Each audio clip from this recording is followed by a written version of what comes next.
ETF index mutual funds నేర్చుకుని stock మార్కెట్లో రాణించాలనుకుంటున్నారా? వెంటనే ఈ నెంబర్కి కాల్ చేయండి. నమస్తే రమ్మ గారు. నమస్తే జయ. ఏదైనా మంచి కథ చెప్తారండి? మామూలుగా పిల్లలకి తల్లుల మాటలన్నిటికీ చాదస్తంగా కోపంగా. మా అమ్మ విసిగిస్తుంది ప్రతిదానికి, మా అమ్మ జడ్జిమెంటల్ గా ఉంటుంది. ఇప్పుడు అసలు మరీ ఎక్కువైపోయింది అది. అవును. తల్లి ఏం చెప్పినా వినకూడదు అన్నట్టు. కానీ అమ్మ లేకుండా ఉండలేరు. మళ్ళీ అన్ని అమ్మతోనే అమ్మే షేర్ చేసుకోవాలి. అమ్మే అన్ని కథలు చూడాలి, వీళ్ళకి అన్ని వ్యవహారాలు తల్లులే చూడాలి. వాడికి రూపాయి కావాలంటే తల్లే ఇవ్వాలి. కానీ తల్లి మాట వినబుద్ధి ఉండదు. అవును రమ్మ గారు. ఏం చేసినా తల్లి సమర్థిస్తుందనే నమ్మకం ఉంటుంది. ఏదైనా చెప్తే కరెక్షన్స్ వద్దని కాదని చెప్తే వినాలనిపించదు.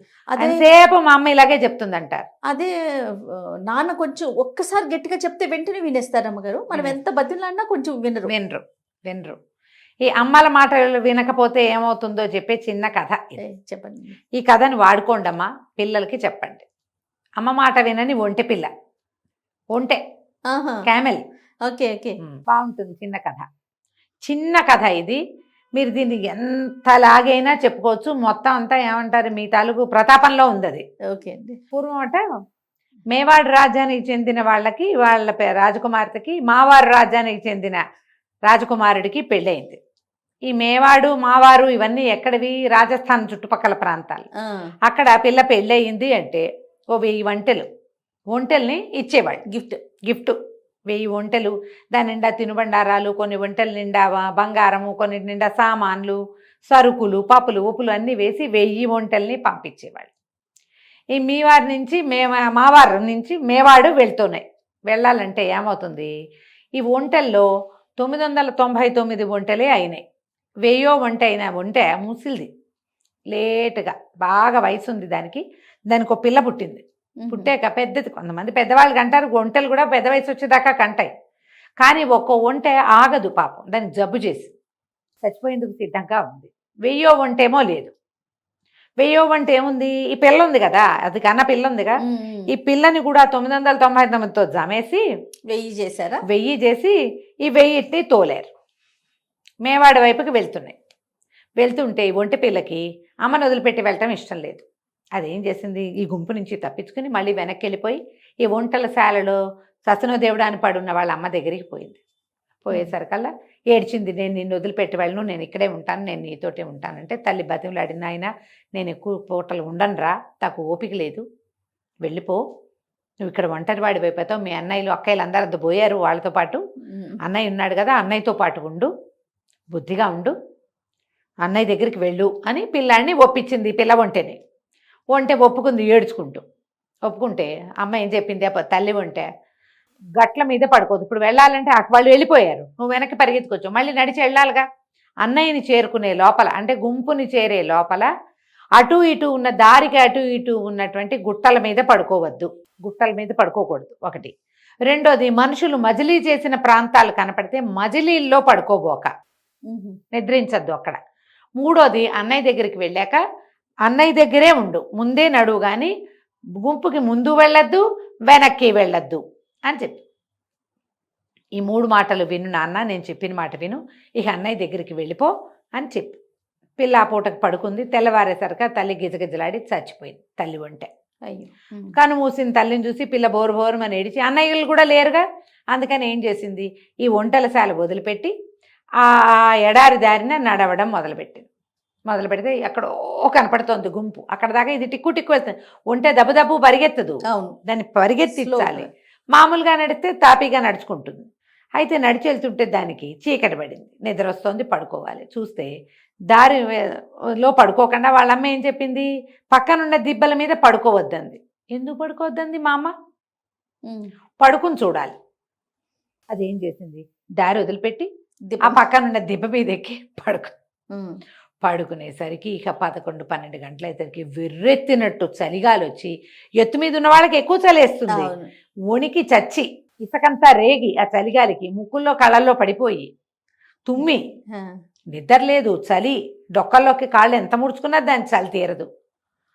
తెల్లవారుజామున ఎప్పుడో దిగేసి ఆ దిబ్బ కింద పడుకుంది, దారికి రెండో పక్కన. ఓహో, పైన పడుకుంటే చలేస్తుందని అమ్మ దిబ్బల మీద పడుకోవద్దంది. తెల్లారింది, తుమ్ముకుంటూ లేచింది, మళ్ళీ నడవటం మొదలుపెట్టింది. బాగా నడిచేసరికి దానికి ఈ ముందెళ్ళిన గుంపు ఉందిగా, వాళ్ళు బదిలీ చేసిన ఒక ప్రాంతం కనపడింది చీకటి పడే వేళకి. అక్కడ ఏమున్నాయి, వీళ్ళు గుడారాలు అవి వేసుకున్నారు, కొన్ని రాటలు పాతారు, వాళ్ళు తిన్నవి తినుబండారాల పదార్థాలు, చెత్తా చెదారం, అంతేగా పగలు సాయంకాలం వంటలు చేసుకుని తిన్నారు రాత్రికి. ఆ తిన్నవి వండినవి కూరచెక్కులు అవన్నీ పడి ఉంటాయి. ఇది కాస్త అటు ఇటు వాసన చూసి ఓహో ఇక్కడ మనుషులు మజిలీ చేశారు అని తెలుసుకుంది. వాళ్ళ అమ్మాయి ఏం చెప్పింది, మజిలీ చేసిన చోట ఉండొద్దంది. ఇదేమనుకుంది, ఎందుకు ఉండొద్దంది, మజిలీ చేసిన చోట చదునుగా ఉంటుంది. వాళ్ళు మజిలీల కోసం అందరూ ఒక చోట ఉన్నారంటే నేల చదునైపోతుంది. ఆ మజిలీలో పడుకుంది. అర్ధరాత్రి అయ్యేసరికి ఈ మనుషులు మజిలీ చేసిన ప్రాంతాలకి చుట్టుపక్కల ఉన్న క్రూర జంతువులన్నీ వస్తాయి ఆహారం కోసం, అడవి జంతువులు. ఓహో, అందుకే మజిలీల్లో పడుకోకూడదు. ఇక ఎన్ని వచ్చినాయో, హైనాలు గీనాలు అవి ఇవి వచ్చినాయి. ఎందుకంటే వీళ్ళు వెజ్ అండ్ నాన్ వెజ్ వండుకుంటారు, వ్యర్థాలన్నీ ఉంటాయి. తిండి వాసనకి వచ్చేస్తాయి అవి రాత్రి అయ్యేసరికి. మనుషులు లేరు, సందడి లేదు, వాసన వస్తుంది, వచ్చేస్తాయి. ఇక చావు దప్పి కన్నులు అట్టపోయినంత పని అయ్యి పిల్లమోహంది పరిగెత్తింది అక్కడి నుంచి. ఒంటి పిల్ల పరిగెత్తి మొత్తానికి ఎట్లాగోట్లా వాళ్ళ గుంపుని చేరింది. అన్నయ్యని సంభావించింది వెళ్ళి. దీని ముందు వాడు పుట్టింది తెలుసు దాన్ని. అన్నయ్య అన్నాడు, అదేమంది అన్న ఉంటే ఇక్కడే నడవరా, మధ్యలో నడవరా అని చెప్పి మధ్యలో ఉంది. వీళ్ళ మధ్యలో నడిచేది. అమ్మ ఏం చేయమంది, గుంపు అందరికంటే ముందు వెళ్దామని ఏం చేసింది, గుంపు ముందుకి పరిగెత్తింది.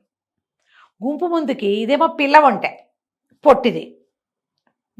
గుంపులో ముందు పెద్ద పెద్ద ఒంటెలు నడుస్తాయా, అవి ఏం చేసినాయి, దీన్ని తోక పీకటం, తొందరగా నడువని దాన్ని అడ్డి మీద మూతితో కొట్టడం, పెడేలమని తగులుతుంది దెబ్బ, కొరకటం. ఓహో, అడ్డొస్తుందని కాళ్ళకి అడ్డం పడుతుంటే పిల్లల్ని కసర్రు, అవి కసిరేసరికల్లా సీట్ అంతా నిప్పెడుతుంది దానికి. వెనకాల తగులుతున్నాయి దెబ్బలు. చిచ్చి వీళ్ళతో నడవకూడదని ఏమనుకుంది, గుంపు వెనకాల నడుద్దామని గుంపు వెనక్కి వెళ్ళింది. గుంపు వెనక్కి వెళ్ళేసరికల్లా ఈ ఒంటెలు నడుస్తుంటే దుమ్ములు మట్టంతా రేగి దీని కళ్ళ నిండా ముక్కు నిండా పడింది. అందుకే అమ్మ ఏం చెప్పింది, గుంపుకి ముందొద్దు, గుంపుకి వెనకాలొద్దు, అన్నయ్యతో అంది. ఇది పోయి మళ్ళీ వెళ్ళి అన్నయ్య దగ్గర నడవటం మొదలుపెట్టింది. అన్నయ్య ఎత్తు, ఇది అన్నయ్య ముందు నడుస్తుంటే ఆ అన్నయ్య ఎవరి మొహాలు దీనికి తగలకుండా కాపలా కాసాడు ఈ పిల్లకి. అన్నయ్య కాళ్ళ మధ్య నడిస్తే సేఫ్ కదా, ముందు నడుస్తుంది, తన ముందున్నది తన చెల్లి కాబట్టి ఈయనేం చేస్తాడు, ఈ వెనకాల ఉన్న అన్నయ్య దాన్ని కొట్టడు చేయడు, నిదానంగా నడిపించుకుంటూ చక్కగా తీసుకుపోయారు.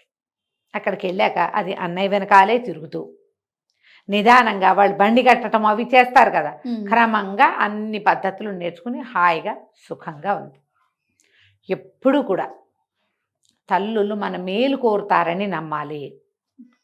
ఎవరో ఉంటారు మా ఎక్సెంట్రిక్ తల్లులు, మాట్లాడకూడదు. సాధారణంగా 99% అంతే, ప్రతి తల్లి తన బిడ్డ మేలే కోరుతుంది.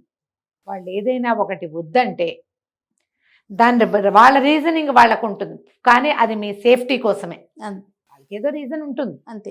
అది నీకు అర్థం కాదు, అర్థమయ్యేంత వయసు అనుభవము నీకుండవు. కానీ వయసు అనుభవం ఉన్న అమ్మ తాలూకు అనుభవాన్ని మనం వాడుకోవాలి కదా కదా. అవునండి. పిల్లలు చిన్నప్పటి నుంచి తల్లుల మాట వినండి. మనం ఒక పితృప్రేమ కథ చెప్పాము, వాళ్ళ మాతృప్రేమ కథ చెప్తున్నాం. ఇది చాలా బాగుంది రమ్మగారు. ఆలోచించండి, మీ అమ్మ ఎప్పుడు కూడా మీ మంచి కొడుతుంది. అమ్మా నాన్నకి మనం తప్పిస్తే ఇంకేం ఉండదు వాళ్ళకి, అదే ప్రపంచం. కాబట్టి ఆలోచించండి. అది ఎప్పుడు అర్థమవుతుంది మనకి, మనం అమ్మ అయ్యాక. మా అమ్మ కూడా చిన్నప్పుడు ఇలాగే చెప్పేది, మా అమ్మ కూడా ఇదే చెప్పేది. మా అమ్మ అట్లాగే ఇలా ఏరద్దు, ఆహారం ఏరద్దు, కడుపు నిండా తిను, నీళ్ళు ఎక్కువ తాగేద్దు, అన్నం ముందు చాక్లెట్లు, మనకు కూడా చెప్పేది మన అమ్మ. మనం వినేవాళ్ళం కాదు. మన పిల్లల దగ్గరకు వచ్చేసరికి మనకు ఆ నొప్పి తెలుస్తుంది. కాబట్టి పిల్లలకి ఈ మాట అర్థమయ్యేలాగా చెప్పండి. అద్భుతంగా ఉంది రమ్మ గారు. నమస్తే. నమస్తే.